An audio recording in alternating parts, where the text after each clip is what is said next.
Ganyan na ba? Ganyan na. Day, happy birthday. Mm. Happy 18th birthday pala. Mm.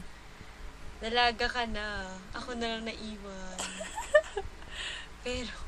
pero mas mukha pa ako dalaga sa'yo. Maliit ka Diba, eh. diba? Yun lang, maliit lang ako. Okay. Happy birthday. Thankful ako kasi may friend ako katulad mo. Naks. Katulad mo na gumagabay lagi. Kasi alam mo na yung tama't mali, di ba? Natutulungan mo na kami kung ano mag-decide, kung paano mag-ganito. Thankful din ako nagkaroon ako ng friend na tulad mo kasi may takot ka kay Lord. Alam ko naman ngayon, di ba? Na sobrang blessed ka sa piling ni Lord. Ayun. Tapos, thankful din ako dahil kahit malayo tayo, nandiyan ka pa rin. Kahit ang communication lang natin ay text or sa FB, nandiyan ka pa rin. Di ka pa rin nakakalimot sa amin. Ayun. Sorry kasi paminsan wala na talaga akong time. Kasi sana maintindihan mo naman yung situation na busy din kami. Busy din ako. Busy din ako sa pag-aaral, ganyan.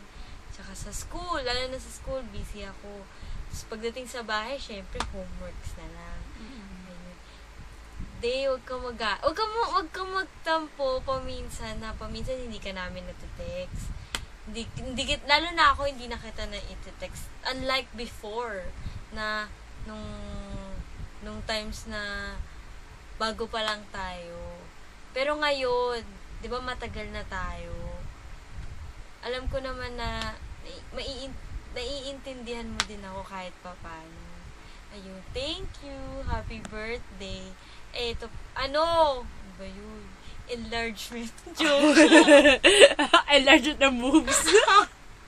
Joke lang yun. Pero stay pretty, stay humble, tapos stay smart.